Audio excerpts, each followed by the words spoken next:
ਇੱਕੋ ਗਾਈਡ ਲਾਇਆ, ਹੈਡ ਦੇ ਵਾਲ ਨਵੇਂ ਪਾਏ ਆ, ਫਿਰ ਤਿਆਰ ਕਰ ਦਿੱਤਾ ਹੈ। ਅਖੀਰ ਕਰ ਦਿੱਤੀ ਆਖਰੀ ਕਿੱਲੀ 'ਚ 85 ਵਾਲੀ ਡਿਸਕਾ ਪਾ ਕੇ ਤੇ ਵਾਲ ਸੀ। ਇਹਨੇ ਵੱਡੇ ਟਰੈਕਟਰ ਤਵੇ ਪਾਏ 18 ਇਹਦੇ ਮਗਰ ਅੱਛਾ ਤੇ ਪੂਰੀ ਆਹ ਆਪਣੀ ਖੁਸ਼ੀ ਨਾਲ ਵਾਇਆ ਵਾਲ ਬਹਿ ਗਿਆ, ਵਾਲ ਬਹਿ ਗਿਆ। ਵਾਲ ਨਵਾਂ ਪਵਾ ਲਿਆ ਆ ਤੇ ਫਿਰ ਇਹਨੇ ਮਗਰ ਪਾਵਾਂਗੇ ਜਾ ਕੇ ਇਹਨੂੰ ਵਾਪਸ ਨਹੀਂ ਕਰਨਾ। ਕਿੰਨੀ ਦੇਰ ਪਹਿਲਾਂ ਪਾਉਂਦੇ ਰਹੇ ਹੋ? ਕਿੰਨੀ ਦੇਰ ਚਲਾਇਆ ਇਹਨੂੰ? ਬੜਾ ਡਿਸਕਾਂ ਚਲਾਇਆ ਆ। ਡਿਸਕਾਂ 18 ਤਵੇ ਕਿੰਨੀ ਦੇਰ ਚਲਾਈਆਂ ਜਿਹਦੇ ਪਿੱਛੇ? ਜਦੋਂ ਲੋਡ ਪੈਂਦੀ ਉਹਦੇ ਕਰੇ ਮਹੀਨੇ 2 ਮਹੀਨੇ 4 ਮਹੀਨੇ। ਅੱਛਾ ਇਹ ਰੱਖਿਆ ਵਾ 240। ਹਾਂ ਅੱਛਾ ਟਾਇਰ ਟੂਰ ਵੀ ਨਵੇਂ ਪਵਾਏ ਮੁਕੰਮਲ, ਮਤਲਬ ਤੁਸੀਂ ਤਿਆਰ ਕਰਾਇਆ ਸੀ ਇਹਨੂੰ ਹੈ ਤੇ 18 ਤਵੇ ਡਿਸਕਾਂ ਪਾਤੀਆਂ। ਜੀ ਦੋਸਤੋ, ਇਹ 240 ਟਰੈਕਟਰ ਆਏ ਨੇ 3-4 ਚੈੱਕ ਕਰਦੇ ਪਏ ਨੇ। ਵੇਖੋ ਇਹਨੂੰ ਕੀ ਮਸਲਾ ਨਿਕਲਿਆ। ਇੱਕ ਆ ਜੇ, ਇੱਕ ਆ ਖੋਤਰਾ ਜੇ ਬਾਬਾ। ਹਾਂਜੀ ਭਾਜੀ, ਕੀ ਹੋਇਆ ਤੁਹਾਡੇ ਟਰੈਕਟਰ ਨੂੰ?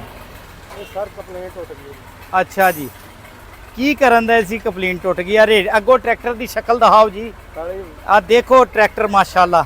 ਵਾਹ ਆ ਨੈਟ ਤੇ ਚਾੜਨਾ ਹੈ। ਆ ਦੱਸੋ ਜੀ, ਆ ਤੁਸੀਂ ਟਰੈਕਟਰ ਨੂੰ ਇੰਨਾ ਸਾਂਭ ਕੇ ਰੱਖਣ ਦਾ ਤੁਹਾਡਾ ਰਾਜ਼ ਕੀ? ਨਦੀਮ ਸਾਹਿਬ ਸਾਰੇ ਬਾਬੇ ਇਕੱਠੇ ਕਰਕੇ ਲਿਆਂਦੇ। ਚੈੱਕ ਕਰੇ ਕਾ ਜੇ, ਇਹ ਕਾ ਖਲੋਤਾ ਜੇ, ਚੈੱਕ ਕਰਿਓ। ਹਾਂ, ਅੱਛਾ ਕੀ ਪਾਠਾ ਇਹਦਾ?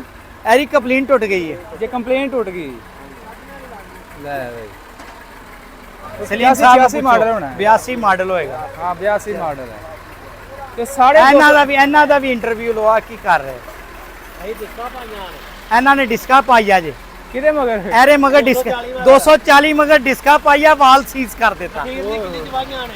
ਆ ਤਾਂ ਸੁਣੋ ਤਾਂ ਸਹੀ, ਹੀਰਲੀ ਕਿੱਲੀ ਜਵਾਈਆਂ ਨੇ। ਕਿੰਨੇ ਤਵੇ? 18 18 ਤਵੇ ਵੱਡੇ ਟਰੈਕਟਰ ਦੇ। ਵੱਡੇ ਟਰੈਕਟਰ ਦੀਆਂ ਡਿਸਕਾਂ ਅਖੀਰਲੀ ਕਿੱਲੀ ਚ ਵਾਹੀਆ। ਤੇ ਫਿਰ ਹੋਇਆ ਕੀ ਹੈ? ਪਿਸਟਨ ਨਹੀਂ ਸੀਜ਼ ਹੋਇਆ, ਹੈਡ ਦਾ ਇੱਕ ਵਾਲ ਸੀਜ਼ ਹੋ ਗਿਆ। ਉਹ ਹੈਡ ਦਾ ਇੱਕ ਵਾਲਾਂ ਦਾ ਸੈੱਟ ਬਦਲਿਆ, ਇੱਕ ਗਾਈਡ ਲਾਇਆ ਤੇ ਦੁਬਾਰਾ ਤਿਆਰ ਕਰ ਦਿੱਤਾ। ਲੈ ਸਿਰਫ ਇੱਕੋ ਗਾਈਡ ਲਾਇਆ ਹੈ। ਇੱਕੋ ਗਾਈਡ ਲਾਇਆ, ਹੈਡ ਦੇ ਵਾਲ ਨਵੇਂ ਪਾਏ ਆ, ਫਿਰ ਤਿਆਰ ਕਰ ਦਿੱਤਾ ਹੈ। ਅਖੀਰ ਕਰ ਦਿੱਤੀ ਆਖਰੀ ਕਿੱਲੀ ਚ 85 ਵਾਲੀ ਡਿਸਕਾ ਪਾ ਕੇ ਤੇ ਵਾਲ ਸੀਜ਼ ਕੀਤਾ। ਵੇਖੋ ਜੀ ਜ਼ਿਮੀਂਦਾਰ ਆਪ ਜ਼ਿਆਦਤੀ ਕਰਦਾ, ਫਿਰ ਆਂਦੇ ਜੀ ਕੰਪਨੀ ਦੀ ਗਲਤੀ। ਨਹੀਂ ਕੰਪਨੀ ਦੀ ਕੋਈ ਗਲਤੀ ਨਹੀਂ ਹੈ। ਆਹੋ ਤੇ ਇਹ ਕੀ ਕੀਤਾ ਇਹਦਾ ਹੁਣ? ਵਾਲ ਦਾ ਕੀਤਾ ਜੀ ਚੇਂਜ? ਇਹ ਗਾਈਡ ਇੱਕ ਚੇਂਜ ਕੀਤਾ ਹੈ ਤੇ ਵਾਲਾਂ ਦਾ ਸੈੱਟ ਚੇਂਜ ਕੀਤਾ। ਹੈ ਵੀ ਪਰਕਾ ਨੇ ਜੀ ਬਿਲਕੁਲ। ਹਾਂ ਜੀ, ਆ ਵੀ ਪਰਸਨ। ਅੱਛਾ ਇਹ ਹੁਣ ਕੀ ਟੈਸਟਿੰਗ ਕਰਦੇ ਪਏ ਹੋ? ਨਹੀਂ ਆ ਬਸ ਹੁਣ ਇਹਦੀ ਸ਼ੋ ਕੱਸਣ ਲੱਗੇ। ਅੱਛਾ ਉਹ ਤੇਰਾ ਹੁਣ ਜੋੜ ਦੇਣੀ ਸਾਰਾ ਕੁਝ। ਆ ਜੋੜ ਦੇਣੀ। ਠੀਕ ਹੈ। ਇਹ ਕਿੱਦਣ ਆਇਆ ਟਰੈਕਟਰ? ਕੱਲ ਹਫਤੇ ਵਾਲੇ ਦਿਨ ਆਇਆ ਸੀ। ਲਓ ਜੀ ਇਹ ਵੀ ਟਰੈਕਟਰ ਤਿਆਰ ਹੋ ਰਿਹਾ ਜੀ। ਇਹਦਾ ਹੈਡ ਕੀਤਾ। ਹੈਡ ਕੀਤਾ ਮੁਕੰਮਲ ਨਹੀਂ ਮੁਕੰਮਲ ਨਹੀਂ ਕੀਤਾ, ਇੱਕ ਗਾਈਡ ਪਾਇਆ ਤੇ ਵਾਲਾਂ ਦਾ ਸੈੱਟ ਪਾਇਆ। ਤੇ ਇੱਕ ਗਾਈਡ ਇੱਕ ਵਾਲਾਂ ਦਾ ਸੈੱਟ ਪੈ ਗਿਆ। ਬਸ ਇੱਕ ਗਾਈਡ ਦੇ ਇੱਕ ਵਾਲਾਂ ਦਾ ਸੈੱਟ। ਤੇ ਕੀ ਪਤਾ ਲੱਗਾ ਵੀ ਕਿਵੇਂ ਮਸਲਾ ਆਇਆ? ਕਿਵੇਂ ਪਤਾ ਕੀ ਲੱਗਾ? ਇਹਨਾਂ ਨੇ 85 ਵਾਲੀ ਡਿਸਕਾਂ ਆਖਰੀ ਕਿੱਲੀ 'ਚ ਰੱਖ ਕੇ ਵਾਹੀਆ। ਉਹ ਹਾਂਜੀ। ਆਪੇ ਦੱਸਦੇ ਆ। ਹਾਂਜੀ ਹਾਂਜੀ। ਉਹ ਗਰਮ ਹੋਇਆ, ਜਦ ਗਰਮ ਹੋਇਆ ਤੇ ਉਹ ਵਾਲ ਇੱਕ ਸੀਜ਼ ਹੋ ਗਿਆ। ਉਹ ਕਿਵੇਂ ਪਤਾ ਲੱਗਾ ਵਾਲ ਸੀ? ਆਵਾਜ਼ ਖਰਾਬ ਹੋ ਗਈ ਸੀ। ਆਵਾਜ਼ ਖਰਾਬ ਹੋ ਗਈ। ਆਵਾਜ਼ ਖਰਾਬ ਹੋ ਗਈ ਸੀ। ਆ ਇੰਜਨ ਕਿਰੋਂ ਦਾ ਕਰਵਾਇਆ ਹੋਇਆ? ਸਾਲ ਪਹਿਲੇ ਕਰਵਾਇਆ ਹੈ। 4 ਸਾਲ ਪਹਿਲੇ ਇੰਜਨ ਕਰਵਾਇਆ ਸੀ ਇਹਨਾਂ ਨੇ ਸਾਡੇ ਕੋਲ। ਅੱਛਾ ਅੱਛਾ ਅੱਛਾ। ਲਓ ਜੀ 4 ਸਾਲ ਪਹਿਲੇ ਇੰਜਨ ਕਰਵਾਇਆ। ਇੰਜਨ ਅਜੇ ਵੀ ਸਹੀ ਹੈ, ਹੈਡ ਵੀ ਸਹੀ ਸੀ, ਲੇਕਿਨ ਬਹੁਤਾ ਓਵਰਲੋਡ ਕੀਤਾ, ਗਾਈਡ ਇੱਕ ਸੀਜ਼ ਹੋਇਆ ਗਾਈਡ ਸੀ ਤੇ ਉਹ ਫਿਰ ਗਾਈਡ ਇੱਕ ਬਦਲਿਆ ਤੇ ਨਾਲ ਹੁਣ ਓਕੇ ਚੱਲਦਾ ਪਿਆ। ਓਕੇ ਜਿਹੜੀ ਓਕੇ ਚੱਲਦੇ ਆ। ਓਕੇ ਚੱਲਦਾ ਪਿਆ। ਇਹ ਕੀ ਹਿਸਾਬ ਹੁੰਦਾ ਇਹਨਾਂ ਦਾ ਨਦੀਮ ਸਾਹਿਬ? ਆ ਘੋੜੀਆਂ ਨਾ ਇੱਥੇ ਤੇਲ ਆਂਦਾ ਤੇ ਆ ਥੱਲੇ ਵੀ ਜਾਂਦਾ। ਆ ਦੇਖ ਲਓ, ਜੇ 4 ਸਾਲ ਚੱਲਿਆ ਹੋਇਆ ਇੰਜਨ ਹੈ, ਹਜੇ ਵੀ ਉੱਤੇ ਆਇਲ ਪ੍ਰੈਸ਼ਰ ਪੂਰਾ ਹੈ। ਬਿਲਕੁਲ ਨਵਾਂ ਆਇਲ ਪ੍ਰੈਸ਼ਰ ਪੂਰਾ ਚੈੱਕ ਕਰੋ ਜੀ। ਅੱਛਾ ਇਹ ਆਪ ਤਿਆਰ ਕੀਤਾ? ਆ 4 ਸਾਲ ਪਹਿਲੇ ਕਿ ਹੋਇਆ ਸੀ। ਅੱਛਾ ਅੱਛਾ। ਮੈਨੂੰ ਨਹੀਂ ਪਤਾ, ਉਹਨਾਂ ਨੂੰ ਪਤਾ 4 ਸਾਲ ਪਹਿਲੇ ਹੋਇਆ। ਲਓ ਜੀ ਪਰਕਨ ਇਹ ਮੈਨੂੰ ਲੱਗਦਾ ਵੀ 82 ਮਾਡਲ ਹੈ। ਹਾਂ ਵੀ ਆ ਵੀ ਪੁਰਾਣਾ ਮਾਡਲ ਹੈ। ਲਓ ਜੀ ਨਦੀਮ ਸਾਹਿਬ ਭਾਈ ਹੁਣਾਂ ਦਾ ਕਹਿਣਾ ਹੈ ਵੀ ਜਦੋਂ ਅਸੀਂ ਇੰਜਨ ਤਿਆਰ ਕਰਾਉਂਦੇ ਆ ਜਾਂ ਗੱਡੀ ਲੈਂਦੇ ਆ ਤੇ ਆਪਣੀ ਉਹ ਅਗਲੇ ਬੰਦੇ ਦੀ ਮਰਜ਼ੀ ਦੇ ਪੈਸੇ ਦਿੰਦੇ ਆ ਉਹਨੂੰ। ਠੀਕ ਹੈ ਠੀਕ ਤੇ ਹੈ। ਕੰਮ ਫਿਰ ਸਾਡੀ ਮਰਜ਼ੀ ਦਾ ਹੋਣਾ ਹਾਂ ਚਾਹੀਦਾ। ਦੇਖੋ ਜੀ, ਹੁਣ 240 ਮਗਰ 85 ਵਾਲੀ ਡਿਸਕਾਂ ਪਾਣਗੇ ਹਾਂ। ਤੇ ਫਿਰ ਤੇ ਵਾਲ ਤੇ ਸੀਜ਼ ਹੋਣੇ ਹੀ ਹੋਣੇ ਆ। ਵਾਲ ਸੀਜ਼ ਹੋਣੇ ਹੀ ਹੋਣੇ ਆ। ਲੇਕਿਨ ਆ ਸ਼ੁਕਰ ਹੈ ਅੱਲਾ ਦਾ, ਸ਼ੁਕਰ ਹੈ ਅੱਲਾ ਦਾ। ਆ ਬੈਲਟ ਬਦਲੋ ਯਾਰ, ਆ ਬੈਲਟ ਬਦਲੋ, ਬੈਲਟ ਵੀ ਬਦਲੋ। ਆ ਗਰਮ ਹੋਣ ਦੀ ਇੱਕ ਵਜ੍ਹਾ ਆ ਵੀ ਹੈਗੀ ਜੀ, ਆ ਬੈਲਟ ਵੀ ਤੁਹਾਡਾ ਉੱਡਿਆ ਪਿਆ ਜੀ। ਉੱਡਿਆ ਪਿਆ ਬੈਲਟ। ਹਾਂ ਬਸ ਬਣ ਗਈ। ਨਦੀਮ ਸਾਹਿਬ ਹੁਣ ਭਾਈ ਉਹਨਾਂ ਨਾਲ ਗੱਲਬਾਤ ਕਰੀਏ ਨਾ, ਕਦੋਂ ਇੰਜਨ ਤਿਆਰ ਕੀਤਾ ਸੀ? ਆ ਦਿਓ ਜਰਾ ਮਾਇਕ। ਅੱਦਾ ਪੁੱਛੋ ਜੀ, ਕਿਰੋਂ ਇੰਜਨ ਕਰਵਾਇਆ ਜੀ? ਹਾਂਜੀ ਭਾਈਜਾਨ ਅਸਲਾਮ ਵਾਲੇਕੁਮ ਜੀ। ਵਾਲੇਕੁਮ ਸਲਾਮ। ਭਾਈਜਾਨ ਕੀ ਹਾਲ ਹੈ? ਠੀਕ ਠਾਕ ਅੱਲਾ ਹੋ? ਦਾ ਸ਼ੁਕਰ, ਤੁਸੀਂ ਸੁਣਾਓ। ਬਾਬਾ ਜੀ ਇਹ ਕਿੰਨੇ ਮਾਡਲ ਜੀ? ਇਹ 240 92 92 ਮਾਡਲ। ਤੇ ਇੰਜਨ ਇਹਦਾ ਕਦੋਂ ਕਰਾਇਆ ਸੀ? ਇਹ ਆ ਚੌਥਾ ਸਾਲ ਜਾਣ ਦਿਆ। ਤੇ ਕੀ ਕੀਤਾ ਇਹਦੇ ਨਾਲ ਕਿ ਇਹਦਾ ਡਾ ਲਿਆਏ ਉਹਨੂੰ?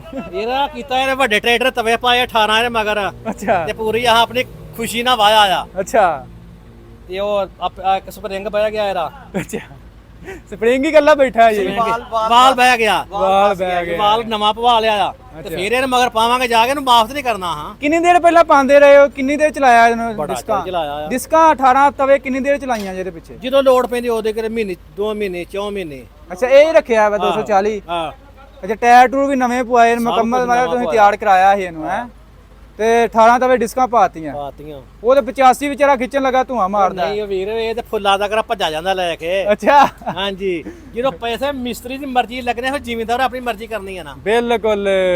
ਤੇ ਚਾਚਾ ਜੀ ਇਹ 240 ਟਰੈਕਟਰ ਕੈਸਾ ਵਾ, ਕੀ ਕਹਿਣਾ ਚਾਹੋ ਇਹਦੇ ਬਾਰੇ? ਇਹਦੇ ਬਾਰੇ ਬਿਲਕੁਲ ਸਹੀ ਆ, ਸਾਨੂੰ ਤੇ ਇਹ ਮਜ਼ਾ ਦਿੰਦਾ ਆ, ਵੱਡਿਆਂ ਨੂੰ ਸਵਾਦ ਬਹੁਤਾ ਦਿੰਦਾ ਆ, ਤੇਲ ਵੀ ਘੱਟ। ਤੇਲ ਵੀ ਘੱਟ ਹਾਂ ਤੇ ਬਾਈ ਵੀ ਸਾਡੀ ਮਰਜ਼ੀ ਦੀ। ਹਾਂਜੀ ਕਿੰਨੀ ਕੀ 20 22 ਕਿੱਲੇ ਥਾਂ ਆ 22 ਕਿੱਲੇ 240। ਹਾਂਜੀ ਵਾਹ ਚਾਚਾ ਜੀ। ਤੇ ਪੱਠੇ ਵੀ ਮੱਝਾਂ ਦੇ ਤੇ ਲਿਆਈ ਦੇ ਨੇ।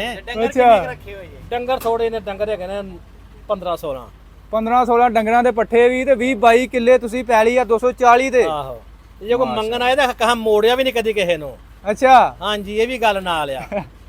ਲਓ ਜੀ ਅੱਲਾ ਖੈਰ ਕਰੇ, ਭਾਈ ਹੁਣੀ ਪੂਰਾ ਕੰਮ ਲੈ ਰਹੇ ਨੇ 240 ਤੋਂ ਤੇ ਹੱਦ ਤੋਂ ਜ਼ਿਆਦਾ ਲੈ ਰਹੇ ਨੇ, ਕਿਉਂ ਨਦੀਮ ਸਾਹਿਬ? ਜੀ ਬਿਲਕੁਲ ਥੋੜੀ ਜ਼ਿਆਦਤੀ ਕਰਨ ਦੇ ਜੀ, ਇੰਨੀ ਜ਼ਿਆਦਤੀ ਥੋੜੀ ਸਲੀਮ ਸਾਹਿਬ ਹੱਸਦੇ ਆ, ਥੋੜੀ ਬਹੁਤੀ ਹੈ, ਬਹੁਤ ਹੀ ਸਾਰੀ ਜ਼ਿਆਦਤੀ ਕਰਦੇ ਆ। ਲੈ ਬਈ ਤੇ ਆ ਪੜਕਣ ਹੀ ਤੇ ਕਾਟ ਕੱਢ ਗਏ ਨੇ ਤੇ ਅੱਜ ਕੱਲ ਦੇ ਇੰਜਨ ਉਂਝ ਸੀਜ਼ ਹੋ ਜਾਣੇ ਸੀ ਜਿੰਨੇ ਹਾਂ ਨਹੀਂ ਨਹੀਂ ਅੱਲਾ ਦਾ ਸ਼ੁਕਰ ਹੈ, ਪਿਸਟਨ ਪੁਸਟਨ ਬਚ ਗਏ ਹਾਂ। ਤੇ ਬਸ ਸਿਰ ਵਾਲ ਤੱਕ ਹੀ ਕੰਮ ਰਹਿ ਗਿਆ। ਇਹ ਸਾਡਾ ਕੰਮ ਹੈ ਨਦੀਮ ਸਾਹਿਬ ਕੋਲ, ਇਹਨੂੰ ਆਖੀਦਾ ਪੈਸੇ ਤੂੰ ਮਰਜ਼ੀ ਦੇ ਲਾ ਦੇ, ਟਰੈਕਟਰ ਸਾਡੀ ਮਰਜ਼ੀ ਦਾ ਬਣਾ ਦੇ। Very good. ਲਓ ਜੀ ਨਦੀਮ ਨਦੀਮ ਸਾਹਿਬ। ਸਾਹਿਬ ਇਸ ਤਰ੍ਹਾਂ ਗੱਲ ਹੁੰਦੀ ਜੀ ਆ। ਬਿਲਕੁਲ ਜੀ ਬਿਲਕੁਲ। ਚਾਚਾ ਜੀ ਉਹ ਵੀ ਆਪਣਾ ਹੀ ਆ ਉਹ ਬਈ? ਨਹੀਂ ਨਹੀਂ ਨਹੀਂ ਉਹ ਉਹਨਾਂ ਦਾ ਉਹ ਟਰੈਕਟਰ ਖਿੱਚ ਕੇ ਲਿਆ। ਇਹ 240 ਦੇ ਅੱਜ ਵਾਵਾ ਇੱਥੇ ਮੇਲਾ ਲੱਗਾ ਹੈ ਨਦੀਮ ਸਾਹਿਬ। ਹਾਂਜੀ ਬਸ ਜੀ। ਤੇ ਇਹਦਾ ਹੁਣ ਇਹ ਟਰੈਕਟਰ ਦਾ ਮਗਰ ਟਰੈਕਟਰ ਪਾ ਕੇ ਲਿਆਉਣਾ ਪੈਂਦਾ ਨਾ, ਹਾਂਜੀ। ਸਾਡੀ ਤਹੀਨ ਹੈ ਟਰੈਕਟਰ ਮਗਰ ਟਰੈਕਟਰ ਪਾਉਣਾ। ਬਿਲਕੁਲ ਬਿਲਕੁਲ। ਲਓ ਜੀ ਨਦੀਮ ਸਾਹਿਬ ਹੁਣ ਇਹਦਾ ਹੁਣ ਕੀ ਕਰਨ ਲੱਗੇ ਇਹ ਚੇਂਜ? ਐਰੀ ਕੰਪਲੇਨ ਪਾਉਂਦਾ ਹੈ, ਅੱਛਾ ਇਹਦੀ ਕੰਪਲੇਨ ਪੈਣੀ ਹੈ। ਐਰੀ ਕੰਪਲੇਨ ਪਾਣੀ ਹੈ ਹੁੰਦੀ ਹੈ ਕੰਪਲੇਨ? ਕੰਪਲੇਨ ਆ ਟਾਪਾ ਖੋਲ ਲੱਥੇਗਾ ਨਾ ਤੇ ਉਹ ਕੰਪਲੇਨ ਪਿਨੀਆਂ ਨਾਲ ਹੀ ਟੁੱਟ ਗਈ ਹੈ ਤੇ ਉਹ ਅੱਛਾ ਪੈ ਗਈ। ਪੀਨੀਅਨ ਵਾਲੀ।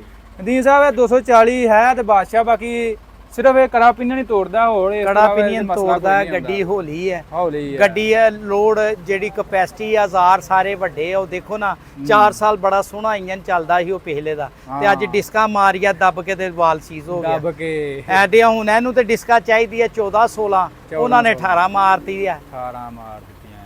ਤੇ ਉਹ ਫਿਰ ਵਾਲ ਨਾਲ ਸੀਜ਼, ਉਹ ਸ਼ੁਕਰ ਹੈ ਕਿ ਪਿਸਟਨ ਸੀਜ਼ ਹੋਣ ਤੋਂ ਬਚ ਗਿਆ। ਨਦੀਮ ਸਾਹਿਬ ਉਹ ਵੀ ਇੱਕ ਆਇਆ 240, ਉਹਨੂੰ ਕੀ ਹਾਂ ਹੋਇਆ? ਉਹ ਨਹੀਂ ਵੈਸੇ, ਉਹ ਤੇ ਵੈਸੇ ਹੀ ਖਿੱਚ ਕੇ ਲਿਆਇਆ ਹੈ। ਉਹ ਵੈਸੇ ਹੀ ਅੱਖ ਮਾਰਦਾ ਪਿਆ ਹਾਂ ਇੱਕ ਹੀ। ਵੈਸੇ ਹੀ ਅੱਖਾਂ ਮਾਰਦਾ ਪਿਆ, ਟਰੈਕਟਰ ਨੂੰ ਖਿੱਚ ਕੇ ਲਿਆਇਆ ਨਾ। ਅੱਛਾ ਲਓ ਜੀ ਦੋਸਤੋ, ਕਿਸੇ ਵੀ ਗੱਡੀ ਦਾ ਟਰੈਕਟਰ ਦਾ ਕੋਈ ਵੀ ਇੰਜਨ ਕਰਵਾਉਣਾ ਹੋਏ, ਆ ਨਦੀਮ ਬਦਰ ਆਟੋ ਇੰਜੀਨੀਅਰਿੰਗ ਕਿਥੇ ਰਾਬਤਾ ਕਰ ਸਕਦੇ ਹੋ। ਮਜ਼ੀਦ ਰਾਬਤਾ ਨੰਬਰ ਤੁਹਾਡਾ ਸ਼ੇਅਰ ਕਰ ਦੇਣ। ਨਦੀਮ ਸਾਹਿਬ ਰਾਬਤਾ ਨੰਬਰ ਸ਼ੇਅਰ ਕਰ ਦਿਓ ਜੀ। 0321 ਜੀ ਜੀ 94 72 206।